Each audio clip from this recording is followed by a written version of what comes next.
जो हिंदी में नहीं है, और बहुत ही इनरिच्ड लैंग्वेज है सिंधी साउंड्स के मामले में। तो अब आप देखिए कि कई बार क्या होता है, जो ये अक्षर हैं, अ हो गया, ह हो गया, त हो गया, स हो गया और ज हो गया, ठीक है। इनके लिए हिंदी में तो एक एक ही अक्षर है जो मैंने यहाँ लिख दिया है, बट ऐसी इसके लिए एक से ज़्यादा लेटर्स हैं सिंधी में। तो सबसे पहले अगर आपने याद करना है तो आप इन 5 कैटेगरीज के लेटर्स को आप सबसे पहले याद कीजिए। अब जैसे अ जो है वो 3 है, हालांकि इनमें साउंड डिफरेंस है। एन जो है वो हलक से उसकी आवाज़ निकलती है, बट एक बार अगर आप हिंदी के थ्रू सीख रहे हैं तो ये याद करने की एक ईजी ट्रिक है। एक है ह और एक है ह। त भी 2 प्रकार के हैं, एक है त और एक है तोय। स 3 प्रकार के हैं, स, साद और सीन, से, साद, सीन। ज 4 प्रकार के हैं, एक है जाद, एक है जोए, एक है जाल, एक है ज। तो ये लेटर्स का तो आप टेबल बना के, जैसे मैंने यहाँ बनाया है, आप या इनको बना के सबसे पहले याद कर लीजिए। तो ये आपके 14 लेटर्स आपको आसानी से आपके सबसे पहले कंप्लीट हो जाएंगे, क्योंकि ये 3 अ हैं, 2 ह हैं, 2 त हैं, 3 स हैं और 4 ज है। ये 14 लेटर्स आपको आसानी से याद हो जाएंगे। अब देखिए, जो लेटर्स शुरुआत में वर्णमाला के आते हैं, तो घर बना लिया सबसे पहले। अब आपका मेन गेम आपको सिर्फ डॉट से याद रखनी है। अगर मैं एक डॉट ऊपर बना दूं तो ये हो गया ब।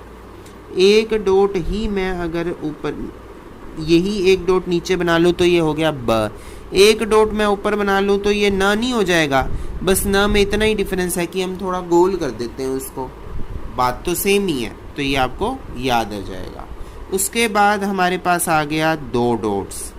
अब हॉरिजॉन्टल 2 डॉट्स हॉरिजॉन्टली लगानी है वर्टिकल। अगर मैं 2 डॉट्स हॉरिजॉन्टली नीचे लगा दूं तो ये कोई अक्षर नहीं होता। अगर यही डॉट मैं हॉरिजॉन्टल ऊपर लगा दूं तो ये त हो जाता है। अगर ये डॉट मैं वर्टिकली नीचे लगा दूं तो ये हो गया ब, और अगर मैं यही डॉट ऊपर वर्टिकली लगा दूं तो ये क्या हो जाएगा, थ। अब 3 डॉट पकड़ो। 3 डॉट में या तो ट्रायंगल सीधा बनेगा या ट्रायंगल उल्टा बनेगा। 4 प्रोबेबिलिटीज हो सकती हैं। राइट ट्रायंगल या तो ऊपर बनेगा अबव द हाउस या बिलो द हाउस, उल्टा ट्रायंगल अबव द हाउस या बिलो द हाउस। घर बना लो, पहले लगाओ ऊपर सीधा ट्रायंगल, तो ये क्या बन गया, स। यही ट्रायंगल नीचे सीधा लगा दो, कोई लेटर नहीं है, ये कैंसल हो गया।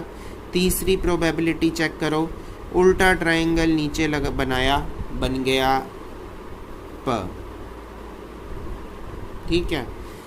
अगर यही उल्टा ट्रायंगल ऊपर बना दिए तो ये क्या बन गया, ट। तो अब हमने प्रोबेबिलिटी 1 बिंदी, 2 बिंदी, 3 बिंदी की 4 प्रोबेबिलिटीज़ हमने कवर कर ली। अब आ गई 4। 4 में सिर्फ 2 प्रोबेबिलिटी बनती है, या तो घर के ऊपर 4 बिंदी लग जाएंगी या घर के नीचे 4 बिंदी लग जाएंगी। 2 प्रोबेबिलिटीज़, 4 बिंदी ऊपर लगाई बन गया थ, 4 बिंदी नीचे लगाई बन गया भ। इस तरीके से प्रोबेबिलिटी के गेम से आप इन लेटर्स को आसानी से याद कर सकते हैं। इतने लेटर आपको आसानी से याद हो जाएंगे। अब आप दूसरे लेटर्स देखिए जिसमें हम बनाते हैं घर, जग बनाते हैं हम। ये खाली जग है, मैं इसको खाली जग की तरह लेकर चलता हूँ। अगर ये जग बिल्कुल खाली है तो ये है ह। अगर इसी जग के ऊपर मैंने ढक्कन लगा दिया तो ये हो गया ह। ढक्कन क्या कभी नीचे लगता है क्या, कोई अक्षर ही नहीं होता। अगर इसके अंदर मैंने एक टैबलेट डाल दी तो ये हो गया ज। 2 टैबलेट लगानी हो, अब 2 टैबलेट लगानी है या दो बिंदियां लगानी है तो हॉरिजॉन्टल लगाऊं या वर्टिकल लगाऊं, दो प्रोबेबिलिटी बनती है। मैंने दो बिंदियां वर्टिकल लगा दी तो ये बन गया ज, और अगर मैं दो बिंदियां वर्टिकल लगा लूं तो ये बन गया न्य। ठीक है, तीन बिंदियों का देखो, तीन बिंदी में सिर्फ एक ही प्रोबेबिलिटी, ज़्यादा मत्था नहीं मारना, उल्टा ही ट्रायंगल की प्रोबेबिलिटी याद करनी है चाहिए।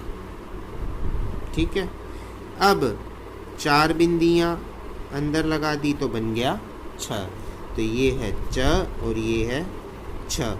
अब इसको मैंने उल्टा कर दिया जग को, और उसके साथ मैंने जोड़ दिया एक हुक, तो ये बन गया झ। अब एक और लेटर के लिए टेक्निक, वाओ, कोमा लगाओ इंग्लिश का तो ये आपका बन जाएगा व, इंग्लिश का कोमा बनाओ तो आपका बन जाएगा व। अब एक और कैटेगरी होती है हमारे पास जिसमें हम एक अजीब से तरीके का कोमा बनाते हैं। अगर इस पे एक बिंदी लगा दूं तो ये बन गया फ, अगर इस पे मैं दो बिंदी लगा दूं तो ये बन गया क, दो बिंदियां अगर मैं ऐसे भी लगा दूं तो भी ये क ही पढ़ा जाएगा, हालांकि ग्रामेटिकली ये गलत है, यही हमने वर्टिकली नहीं लगती, हॉरिजॉन्टली लगती है। उसके बाद तीन बिंदियां लगा दूं कोई अक्षर नहीं होता, चार बिंदियां लगाऊं तो ये बन गया फ। ठीक है, अब